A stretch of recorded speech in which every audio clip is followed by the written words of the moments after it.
제가 같이 운동하는 모임에 전라북도 순천이 고향인 목사님이 계십니다. 저와 나이가 같아서 아주 친밀하게 지내는데 운동장에서 축구를 할 때는 아주 싸움닭입니다. 굉장히 거칠게 운동을 하는데 공을 드리블을 하다가 빼앗긴 데 끝까지 쫓아가서 반칙을 하든지 공을 뺏어내든지 이렇게 해야만 직성이 풀리는, 가끔 말싸움이 일어나면 절대로 지지 않고 이렇게 밀리지 않는 그러한 스타일의 싸움닭 같은 친구 목사님입니다. 키도 별로 크지 않고 몸집도 그렇게 크지 않은데 소위 말하는 깡다구가 있어서 그렇게 운동할 때 굉장히 거칠게 운동하는 목사님입니다. 그런데 운동장에서는 그렇게 거칠고 사납지만 운동장 밖으로 나오기만 하면 정말로 섬세하고 부드러운 면을 너무나도 많이 보여주는 목사님이기도 합니다. 이런저런 모습으로 목사님들을 정말로 잘 섬기지요. 운동이 끝나면 이제 목사님들이 모여서 커피를 한 잔 마시는 그런 교회가 있는데 한 6분, 7분 이렇게 모이게 돼요. 그래서 커피를 마실 때 이렇게 드립해서 마시니까 굉장히 손 가는 일이 많습니다. 컵도 씻어야 되고 나중에 뭐 간식을 사오면 그 간식도 정리해야 되고 이런 굳은 일들이 있는데 누가 시키기도 전에 본인이 다 나서서 이렇게 굳은 일들을 감당하면서 섬기는 모습을 보게 됩니다. 오늘 말씀에 빗대어서 이야기를 해보자면 운동장에서의 나타나는 그 거칠고 사나운 모습은 원래 그 목사님이 가지고 계시는 본성적인 모습이고, 운동장 밖으로 나왔을 때는 오랫동안 신앙생활을 해오면서 마음의 허리를 아주 질끈 동여매고 나타나는 그런 모습이 아닐까 하는 생각을 말씀을 준비하면서 해보게 되었습니다. 사실 오늘 본문 말씀이 굉장히 얽히고 설켜 있습니다. 어느 때보다 여러분들도 집중해서 들으셔야 이 내용들을 이해하는 데 수월할 것이고, 저도 오늘 본문에 준비되어 있는 원고에 충실하게 전달하려고 합니다. 그래도 한 줄기 신선한 바람과 산들바람과 같은 베드로 사도의 권면을 하나님의 음성으로 들을 수 있는 그러한 귀한 은혜의 시간이 되시기를 예수님의 이름으로 간절히 축원합니다. 주보의 내용들 참고하시면서 말씀으로 들어가 보겠습니다. 오늘 본문 말씀에서 사도 베드로는 흩어진 나그네들에게 들려주시는 첫 번째 일성이 무엇이냐면 너희 마음에 허리를 동여라 라고 하는 말씀입니다. 너희 마음에 허리를 동이라. 이 말씀을 묵상하면서 가장 먼저 떠올랐던 성경의 장면이 있는데 예수님께서 제자들의 발을 씻어주실 때의 모습입니다. 마침 지난 수요일 저녁에 요한복음 13장의 말씀을 나눴기 때문에 더 빨리 이 장면이 떠올랐던 것 같습니다. 아마 제가 베드로 사도의 마음속으로 들어가 보지는 않았지만 이 말씀을 기록할 당시에 분명히 예수님께서 자신의 발을 씻겨주실 때의 그 장면을 연상하면서 마음의 허리를 동여라 하는 말을 하지 않았을까 생각을 해봅니다. 예수님께서 제자들과 이제 마지막 일주일을 남겨놓고 저녁 식사를 하시는 자리입니다. 그 자리에서 조용히 일어나시더니 겉옷을 벗으시고 수건을 허리에 두르시고 물을 떠와서 제자들의 발을 씻기기 시작합니다. 베드로가 어떤 반응을 나타냈을까요? 아주 펄쩍 뛰면서 거절합니다. 나는 선생님께서 나의 발을 씻도록 허락할 수 없습니다. 펄쩍 뛰면서 거절하지요. 어떻게 선생님께서 우리의 더러운 발을 씻기실 수가 있다는 말입니까? 그렇게 거절하는 베드로 사도에게 예수님께서 말씀하시지요. 내가 너를 씻어주지 않으면 너는 나와 상관이 없단다 라고 말씀하시지요. 그 말을 듣는 순간 베드로가 당황했겠지요. 깜짝 놀라서 선생님 그렇다면 제 발뿐만 아니라 손과 머리까지도 씻어주십시오 말하지요. 그때 예수님께서 대답하시는 것이 이미 목욕한 자는 발밖에 씻을 필요가 없느니라. 이 장면의 말씀이 오늘 본문의 말씀의 내용과 굉장히 밀접하게 연결이 되어져 있습니다. 이미 목욕했다는 것은 예수님을 믿는 믿음으로 죄를 대속함을 받고 구원받았다는 것이지요. 그러나 육신으로 남아있는 이상 또 다른 죄악들을 계속해서 범하게 되지요. 교리적으로 자범죄라고 이야기하지요. 그것이 발이 더러워지는 것으로 표현을 해서 이미 목욕한 사람은, 이미 죄를 용서받고 구원받은 사람은 이제 발을 씻듯이 회개만 하면 된다는 것을 이 장면을 통하여서 예수님께서 가르쳐 주시는 내용이기도 합니다. 그렇게 모든 제자들의 발을 씻어 주시고 나서 마지막으로 예수님께서 제자들에게 당부하는 내용이 무엇입니까? 내가 주와 선생이 되어 너희 발을 씻었으니 너희도 서로 발을 씻어주는 것이 옳으니라 라고 가르치십니다. 3년여의 공적 사역을 하시면서 예수님께서 가장 중요하게 생각하고 행하신 일이 무엇입니까? 제자들을 하나님의 말씀으로 가르치고 온전한 믿음의 사람들로 세우는 일이었습니다. 예수님은 언젠가는 떠나셔야 했기 때문에, 그리고 지금 제자들의 발을 씻기시는 순간은 이제 일주일 후면 십자가의 대속의 사역을 행하시고 머지않아 하늘로 승천하셔야 하기 때문에 제자들을 떠나야 하는 것입니다. 그러한 사실들을 너무나도 잘 알고 있는 예수님께서는 더 깊은 애정을 담아서, 더 깊은 중심을 담아서 제자들에게 가르침을 주고 있습니다. 그렇기 때문에 그 당시에 선생이 제자의 발을 씻어준다는 것은 문화적인 상황에서 어쩌면 혁명적인 일이라고 할 수 있습니다. 누구도 생각해낼 수 없는, 상상할 수 없는 일이었죠. 그럼에도 불구하고 예수님께서 친히 제자들의 발을 씻겨주시면서 그들에게 굳은 결의를 다질 수 있는 가르침을 주고 있는 것이지요. 내가 너희들의 발을 씻겨준 것처럼 지극히 낮아져서 겸손하게 섬김의 모범을 너희에게 보여준 것처럼 내가 나중에 떠날지라도 너희도 이렇게 해야 한다. 그런 가르침을 중심을 다해서 제자들에게 가르쳐주고 있는 거죠. 오늘 본문 말씀에서 제자들의 발을 씻겨주실 때 예수님의 그 마음을 베드로 사도가 마음의 허리를 동이라 라고 하는 장면 속에서 저는 생각하게 되었습니다. 왜냐하면 흩어진 나그네들과 같은 교회들이 산 소망을 갖게 되는 것만으로는 나날이 강도가 세지고 있는 환난과 핍박의 시절을 오롯이 견뎌낼 수 없기 때문입니다. 1절에서 12절까지 말씀의 내용의 가장 중요한 것은 무엇입니까? 성도에게 주어진 산 소망에 대해서였습니다. 영원한 하나님 나라의 생명이 주어졌다. 그러니 환난 중에서도 기뻐하고 환난 중에서도 즐거워해야 된다. 이것을 가르치셨지요. 그런데 문제는 무엇이냐면 그와 같은 산 소망을 가지고 있지만 산 소망만 가지고는 거세지는 환난과 핍박을 오롯이 감당해내기는 벅찰 수 있었다는 것이지요. 그래서 사도 베드로가 그 다음에 권면하는 것이 무엇입니까? 마음의 허리를 질끈 동여매라. 산 소망을 갖고 그러한 거센 핍박과 환난에 흔들리지 않도록 마음의 굳은 결의를 하도록 말하고 있는 것이지요. 마치 예수님께서 제자들의 발을 씻겨주시면서 내가 너희들의 발을 씻긴 것과 같이 너희도 서로 발을 씻겨주는 것이 옳으니라. 이제 며칠이 지나면 떠날 것을 아시고 제자들만 남겨질 것을 아시고 그들의 마음에 굳은 결의를 다질 수 있도록 예수님께서 가르치셨던 것처럼 베드로 사도 역시 그 장면을 연상하면서 흩어진 나그네들과 같은 교회와 성도들이 거센 핍박 속에서 산 소망만 가지고는 견뎌낼 수 없다는 사실을 알고 그러한 환난과 핍박 속에서 마음의 허리를 굳게 동여매고 그 환난의 시절을 넉넉하게 이겨나아갈 것을 마음으로 굳게 다짐하도록 권면하고 있는 말씀이 오늘 말씀의 내용입니다. 특히 이 표현은 마음의 허리를 동이라라고 하는 표현은 유대인들의 문화와도 깊은 연관성이 있지요. 유대인들의 겉옷은 어떤 옷일까요? 우리나라로 치면 목욕 가운처럼 위에서부터 아래까지 치렁치렁 흘러내리는 헐렁한 그런 옷이 유대인들의 겉옷입니다.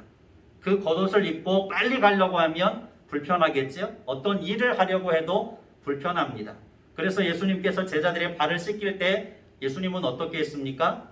그 겉옷을 벗어버리고 수건을 허리에 두르셨습니다. 간편하게 그 섬김의 일을 하기 위해서이죠. 그래서 유대인들은 그 겉옷을 입고 무언가 빠른 걸음으로 걷기 위해서 혹은 어떤 일을 하기 위해서는 반드시 어떤 작업이 필요했습니까? 허리띠를 가지고 그 치렁치렁한 겉옷을 질끈 동여매는 작업이 필요했습니다. 너희가 마음의 허리를 동여라 라고 하는 그 메시지를 흩어진 나그네들에게 전하는 그 순간 베드로 사도가 어떤 마음을 가지고 자신들에게 그 메시지를 던져주는지 유대 사고에 익숙한 사람들은 단박에 알 수 있는 내용이었습니다. 그렇게 마음의 허리를 동이라는 말씀을 가장 직접적으로 와닿을 수 있는 그러한 표현이 몇 절에 나와 있어요? 17절에 나와 있습니다. 17절을 같이 볼까요? 오늘 본문 베드로전서 1장 17절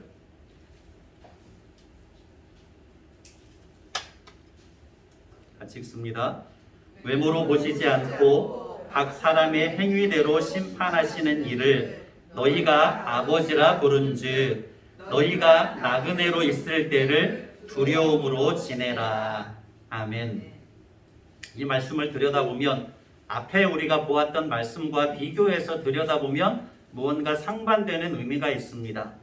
6절에서 사도 베드로가 산 소망을 이야기하면서 무엇이라고 이야기했습니까? 잠깐 시험을 만나게 되겠지만 산 소망을 깊이 생각하고 묵상하면 오히려 어떻게 될 것이라고 말씀합니까? 오히려 크게 기뻐할 수 있을 것이다 라고 말했습니다. 8절에도 무엇이라고 이야기했습니까? 8절 후반절에 보면 말할 수 없는 영광스러운 즐거움으로 기뻐하게 될 것이다. 잠깐 시험과 시련을 만날지라도 우리에게 주어진 영원한 생명의 소망을 떠올릴 수 있다면 그 시련 가운데서도 기쁨과 즐거움을 잃지 않고 누릴 수 있을 것이다. 그렇게 말씀했었습니다. 그런데 17절에는 무엇이라고 이야기합니까? 이를 너희가 아버지라 부른즉 너희가 나그네로 있을 때를 무엇으로 지내라? 두려움으로 지내라 라고 이야기하죠. 그냥 말씀만 보면 굉장히 상반되는 이야기를 하고 있는 것 같지요. 근데 여기서 말하는 두려움은 공포가 아니지요. 경외라고 할 수 있습니다. 경외라고 하는 것은 거룩하신 하나님을 향한 깊은 존경심에서 나오는 마음이라고 할 수 있습니다. 오늘 본문에 무엇이라고 이야기하기 때문에 그 하나님을 두려워하라고 나그네로 있을 때를 두려운 마음으로 지내라고 이야기합니까? 하나님 아버지는 우리의 마음을 어떻게 하시는 분이시기 때문에 꿰뚫어 보시는 분이시고 그리고 그 하나님은 어떻게 하시는 분이기 때문에 행위대로 심판하시는 분이기 때문에 나그네로 있을 때를 두려움으로 지내라 라고 이야기합니다. 거룩하고 공의로우신 아버지 하나님에 대한 깊은 존경에서 나오는 두려움이고 아들이 아버지가 어떤 분이신지를 알기 때문에 그 마음을 알고 아버지에게 누가 되지 않기 위하여서 적당한 긴장감을 갖고 살아가야 될 것을 가르치는 권면이라고 할 수 있습니다. 그 안에서 더 깊은 산 소망을 누릴 수 있는 것은 마찬가지라고 할 수 있는 것이죠. 마음의 허리를 질끈 동여매고 주어진 나그네의 삶 동안 거룩하신 하나님 아버지 앞에 부끄럽지 않은 삶을 살아 나아갈 수 있도록 적당한 긴장감을 가지고 살아갈 것을 권면하는 말씀이 17절에 너희가 나그네로 있을 때를 두려움으로 지내라. 공포와 불안과 염려로 지내라는 말이 아니지요. 아버지 하나님, 거룩하신 하나님을 떠올릴 때에 약간의 두려움을 우리가 가지게 되어지지요. 그 적당한 두려움과 긴장감을 가지고 생활할 것을 가르치고 있는 말씀입니다. 그래서 마음의 허리를 동이라는 말을 듣는 그 순간에 흩어진 나그네들과 같은 교회와 성도들은 베드로 사도의 마음을 단박에 알 수 있었지요. 예수님이 다시 오셔서 나타내실 그 산 소망을 굳게 붙잡고 성도로서 합당한 거룩한 삶을 살면서 환난의 시절을 이겨 나아갈 것을 강력하게 권면하는 베드로 사도의 음성을 들을 수 있었을 것입니다. 저와 여러분들은 어떻습니까? 구원받은 성도로서 마음의 허리를 질끈 동여매고 근신하여서 주님이 오시는 그날까지 거룩한 삶을 살아내도록 결단할 수 있는 믿음이 있으시기 바랍니다. 성도의 신앙생활이 좀 길어지면 어느 순간에 익숙해지지요. 마음이 무뎌지지요. 긴장감도 사라지지요. 그러나 오늘 말씀을 다시 들으시면서 마음의 허리띠를 질끈 동여매고 거룩한 두려움을 가지고 믿음의 삶을 살아낼 수 있으시기를 다시 한번 예수님의 이름으로 간절히 축원합니다. 두 번째 단락으로 갈까요? 너희도 모든 행실에 거룩한 자가 되라. 오늘 본문 말씀 전체에 담겨져 있는 중심 주제라고 할 수 있지요. 성도는 예수님을 주님으로 믿고 받아들이는 순간 이미 구원받았습니다. 그러나 아직 무엇은 아닙니까? 완성은 아닙니다. 완성이 아니라는 말이 우리의 구원이 불완전하다는 뜻은 아닙니다. 우리의 구원은 완전합니다. 그러나 아직 완성은 아닙니다. 왜 완성이 아닙니까? 예수님이 다시 오셔서 산자와 죽은 자를 심판하시고 영원한 하나님 나라에 거하게 할 때의 완성이기 때문이지요. 그래서 믿음으로 이미 구원받았지만 예수님이 다시 오실 때까지의 기간이 남아있기 때문에 아직 완성은 아니라고 말하는 것이지요. 5절 말씀에서 우리에게 무엇이라고 하나님께서 약속해 주셨습니까? 우리의 구원이 안전하도록 하나님께서 능력으로 보호하신다 말씀하셨습니다. 우리가 예수님을 구원의 주님으로 분명한 확신을 가지고 영접했으면 수많은 시련과 환난이 있을지라도 하나님께서 능력으로 안전하게 보호해 주시기 때문에 우리의 구원은 흔들림이 없는 것이지요. 우리의 구원은 완전한 것입니다. 아직 완성만 안 되었을 뿐이지요. 그래서 지금 현재는 어떻게 해야 된다는 의미가 담겨져 있을까요? 현재는 우리의 구원이 완성될 그때를 믿음으로 바라보면서 우리의 구원을 이루어가는 시기가 지금 현재라고 할 수 있습니다. 빌립보서 2장 12절을 한번 찾아볼까요? 빌립보서 2장 12절 우리가 잘 아는 말씀이 나옵니다.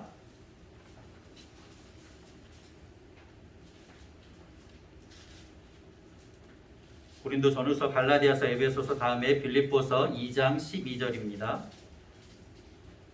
신약성경 319쪽 빌립보서 2장 12절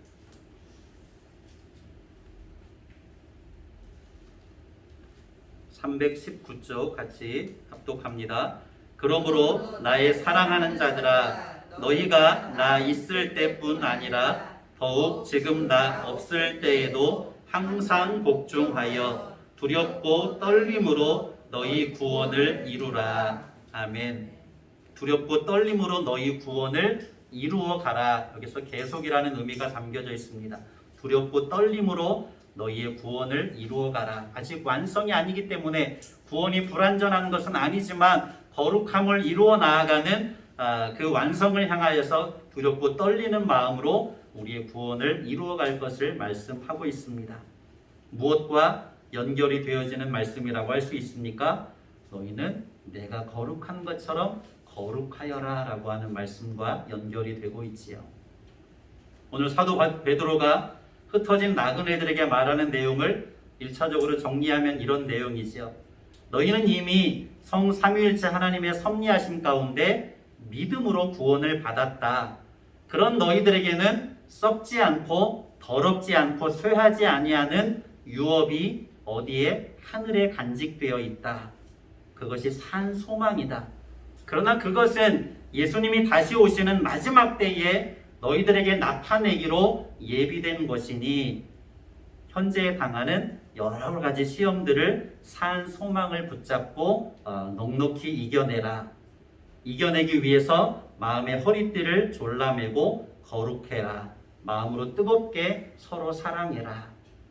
믿기 전에 그 옛날의 모든 구습들을 다 벗어버려라. 이런 의미들을 가지고 흩어진 나그네들에게 사도 베드로가 권면하고 있는 것이지요. 그래서 오늘 본문 말씀은 구원받은 성도가 현재의 삶을 어떻게 살아가야 할지를 가르쳐주는 권면의 내용을 담고 있습니다.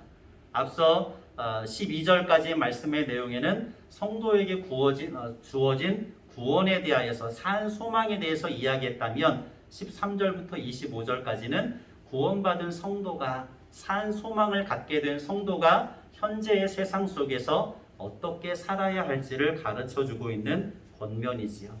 그리고 그 중심에 무슨 내용이 담겨 있습니까? 너희도 모든 행실에 있어서 거룩한 자가 되라. 레위기서 11장의 말씀을 인용해서 내가 거룩하니 너희도 거룩하라 라고 하는 말씀을 인용하면서 너희도 모든 행실에 거룩한 자가 되어라 라고 권면하고 있습니다. 거룩은 무엇입니까? 하나님의 가장 근본적인 성품 가운데 하나이지요. 웨스터민스터 소요리 문답 제4문에 하나님은 어떤 분이십니까? 이렇게 질문합니다. 하나님은 어떤 분이십니까? 라고 질문하고 그거에 대한 대답으로 하나님은 신이신데 그의 존재하심과 지혜와 권능과 거룩하심과 공의와 인자하심과 진실하심이 무한하시며 무궁하시며 불변하신 분이시다라고 하나님을 설명합니다. 그 중간에 하나님의 본디 성품 가운데 무엇이 나와 있습니까? 거룩하심이 나와 있습니다. 그 성품 가운데 거룩하심을 하나님의 가장 본디 성품 가운데 하나로 알 수 있고 레위기서의 가장 중요한 주제가 내가 거룩하니 너희도 거룩하라 라고 하는 말씀을 주신 것이지요.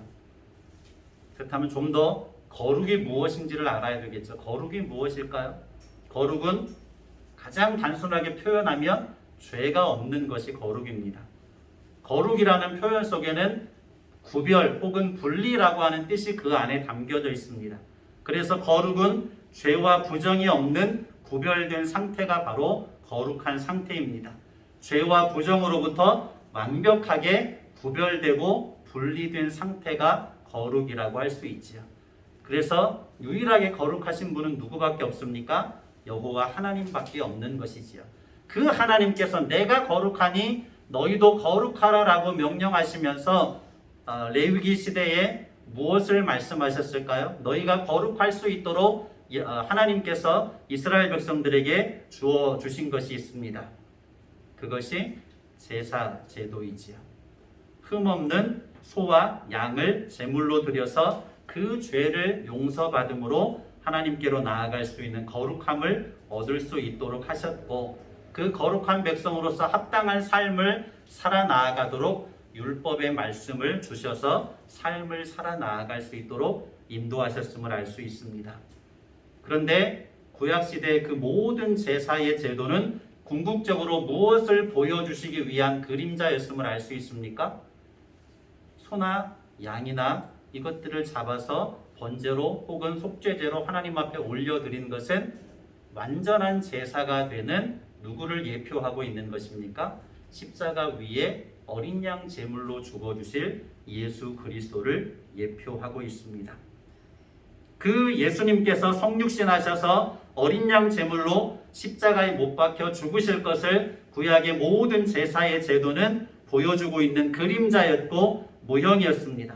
그렇게 예수님은 모든 사람의 죄를 하나님께 용서받고 거룩함을 입어서 하나님께로 나아갈 수 있는 길을 열어주신 분이시지요. 그분이 바로 우리 예수님입니다.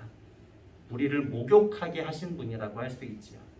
우리의 죄된 본성, 아담의 후손으로 태어나서 영원히 죽게 되어 있는 죄된 본성을 예수님께서 십자가의 대속의 은혜를 베풀어 주심으로 우리를 정결하게 거룩하게 해 주셨다는 것이지요. 죄의 담을 무너뜨리고 거룩하신 하나님께로 나아갈 수 있는 다리가 되어 주신 분이 예수 그리스도입니다. 그 내용에 대한 설명이 18절에서 20절까지 나와 있지요. 같이 볼까요? 18절에서 20절 제가 말씀한 내용들을 사도 베드로가 정리해서 이렇게 설명을 해 놓았습니다. 오늘 본문 베드로전서 1장 18절에서 20절까지입니다. 너희가 알거니와 너희 조상이 물려준 헛된 행실에서 대속함을 받은 것은 은이나 금같이 없어질 것으로 된 것이 아니요 오직 흠없고 점 없는 어린 양 같은 그리스도의 보배로운 피로 된 것이니라. 그는 창세전부터 미리 알리신 바 되시니나 이 말세에 너희를 위하여 나타내신 바 되었으니. 아멘. 흠없고 점없는 어린 양 같은 그리스도의 보배로운 피로 우리가 대속함을 받았다. 하나님께 우리 모든 죄를 용서받았다는 뜻이지요. 그것은 창세 전에 미리 알림 바 되었던 것을 언제 이루었다는 것입니까? 불과 얼마 전에 우리에게 나타내 보이셨다. 내가 바로 현장에서 그 어린 양 제물로 대속의 죽음을 죽으신 예수님을 목격했다. 그것은 바로 나와 너희를 위한 하나님의 은혜인 것이다 말씀하고 있습니다. 결국 무엇을 이야기합니까? 본질적인 변화이지요. 우리가 거룩하게 되었다. 어떻게 거룩하게 되었는지를 가르쳐주는 말씀이라고 할 수 있습니다. 아담의 후손으로 태어나서 죄된 본성을 가지고 있었던, 결코 거룩하지 못했던 우리가 예수님의 십자가 대속의 은혜를 통해서 거룩하게 되었음을, 그 보혈의 은혜로 하나님께로 나아갈 수 있는 거룩함을 입게 되었다. 목욕하게 되었다. 본성적으로 하나님의 거룩한 백성이 되었다. 구원받았다. 이것을 말하고 있습니다. 그렇게 구원받은 백성은 그것에 합당한 거룩한 삶을 살아야 하는데, 그 거룩한 삶을 어떻게 가르치고 있습니까? 22절 서두에 보면 진리에 순종하라 라고 말씀합니다. 진리에 순종하라. 성경에서 말하는 진리가 두 가지가 있습니다. 진리에 순종하는 것이 거룩한 삶을 살아가는 것인데, 진리에 순종하는 것은 무엇이냐면, 성경에서 말하는 진리는 내가 곧 길이요 진리요 생명이시라 라고 말씀하셨던 것처럼 예수 그리스도가 진리이지요. 그리고 또 한 가지가 무엇이 진리입니까? 하나님의 말씀이 진리입니다. 하나님의 말씀은 곧 누구를 이야기하고 있습니까? 예수 그리스도를 이야기하고 있습니다. 그래서 하나님의 말씀과 예수 그리스도는 이꼬르가 형성이 됩니다. 성립이 되지요. 예수님은 이꼬르 하나님의 말씀이고, 하나님의 말씀은 이꼬르 예수 그리스도입니다. 23절을 같이 읽어볼까요? 23절, 너희가 거듭난 것은 썩어질 씨로 된 것이 아니요 썩지 아니할 씨로 된 것이니 살아있고 항상 있는 하나님의 말씀으로 되었느니라. 아멘. 우리가 거듭날 때는 그 거듭남은 무엇으로 이루어집니까? 예수님의 십자가 대속의 은혜로 거듭나지요. 그렇지요? 근데 오늘 말씀에는 무엇이라고 이야기했습니까? 너희가 거듭난 것은 썩어질 씨로 된 것이 아니고 썩지 아니할 씨로 된 것인데, 살아있고 항상 있는 무엇으로 되었느니라? 하나님의 말씀으로 되었느니라.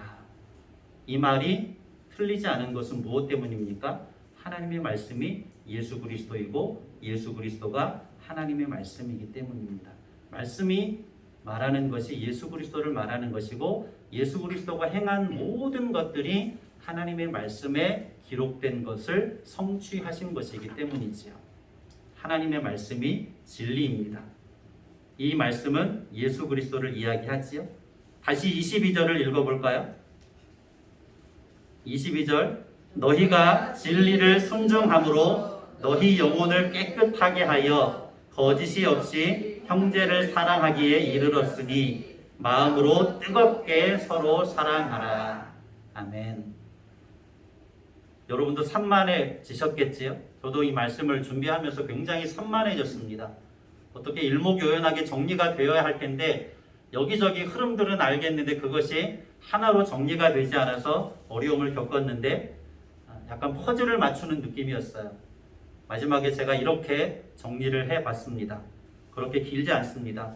간략하게 정리가 되는데, 어떻게 정리되냐면, 진리이신 예수 그리스도를 믿음으로 우리는 거룩하게 되었다. 그러므로 진리인 말씀의 가르침대로 뜨겁게 서로 사랑해라. 그것이 거룩한 자의 삶을 사는 것이다. 이렇게 정리될 수 있습니다. 다시 한번 말씀드리면, 진리이신 예수 그리스도를 믿음으로 우리는 어떻게 되었다? 거룩하게 되었다. 그러므로 진리이신 말씀의 가르침대로 뜨겁게 서로 사랑해라. 그것이 거룩한 자의 삶을 사는 것이다. 22절에서 25절까지는 무엇을 이야기합니까? 영원히 변하지 않는 하나님의 말씀을 이야기합니다. 풀은 마르고 꽃은 떨어지지만 주님의 말씀은 영원합니다. 진리인 말씀은 곧 진리이신 예수 그리스도이기도 하지요. 예수님께서 삶으로 보여주신 가르침이 무엇입니까? 사랑입니다. 성경의 가르침을 한 단어로 정리하면 무엇입니까? 사랑입니다. 그래서 예수 그리스도로 말미암아 거룩하게 된 성도가 거룩한 삶을 사는 비밀은 뜨겁게 서로 사랑하는 것입니다. 그것이 예수 그리스도의 가르침대로 사는 것이고 하나님의 말씀의 가르침대로 사는 것이지요. 그것을 사도 베드로가 이야기하고 있습니다. 오늘 본문 말씀을 정리하면 가르치는 핵심이 무엇이라고요? 구원받은 성도가 어떻게 살아야 하는지를 가르칩니다. 그것을 4가지 정도로 이렇게 정리해서 말하는데, 첫째가 무엇입니까? 마음의 허리를 동여매고 근신해야 된다 가르쳤습니다. 두 번째가 무엇입니까? 모든 행실에 있어서 거룩한 자가 되어야 한다 가르치지요. 세 번째가 무엇입니까? 너희가 나그네로 있을 때를, 육신의 삶을 사는 그때를 무엇으로 보내라? 두려움으로 보내야 한다. 항상 거룩하신 아버지 하나님을 인식하는, 그래서 적절한 긴장감을 가지고 살아야 된다 말씀하지요. 네 번째로 무엇을 이야기합니까? 마음으로 뜨겁게 서로 사랑해야 된다. 그렇게 이야기합니다. 이 말은 다른 측면에서 이야기하면 예수님과 함께 죽고 예수님과 함께 사는 것이라고 할 수 있습니다. 말씀은 예수 그리스도이고 예수 그리스도는 말씀이지요. 반복됩니다. 그러나 그렇게 정리할 수밖에 없어요. 성도는 하나님의 말씀으로 거듭났고 말씀으로 계속해서 거룩을 이루어갑니다. 성도는 예수 그리스도의 보혈로 거듭났고 예수 그리스도의 모습으로 살아갑니다. 작은 예수로 살아가는 거죠. 왜냐하면 예수님과 함께 우리는 십자가에 못 박혀 죽었고 예수님과 함께 다시 살았기 때문이죠. 그래서 예수님처럼 말하고 생각하고 행동하는 것이 거룩한 삶을 살아가는 성도의 모습입니다. 그것을 대표적인 한 가지로 표현하면 뜨겁게 서로 사랑하는 것이라고 정리할 수 있는 것이지요. 마무리합니다. 우리는 어떻습니까? 과연 거룩한 삶을 살아가고 있을까요? 세상이 밟혀서 하나님 나라에 대한 소망마저도 어느 순간에는 굉장히 희미하게 느껴지지요. 세상이 눈앞에 있기 때문에 눈에 보이지 않는 하나님 나라는 너무나도 멀게 느껴지고 희미하게 느껴지는 것이 우리가 현실의 삶을 살아가는 모습이라고 할 수 있습니다. 어느 순간에 무디고 미지근해져 있지요. 익숙해져 버렸습니다. 긴장감도 잃어버리고 신앙생활하지요. 그냥 교회 왔다 갔다 하면 내가 구원받은 성도이지 정도 생각하는 것으로 끝나지요. 내가 성도로서 거룩한 삶을 살아야 된다라고 하는 마음의 허리를 동여매는 작업들이 너무나도 소외되고 있는 것이 저와 여러분의 모습이라고 할 수 있습니다. 그런 우리들에게 오늘 사도 베드로를 통하여서 들려주시는 하나님의 음성을 들으시기 바랍니다.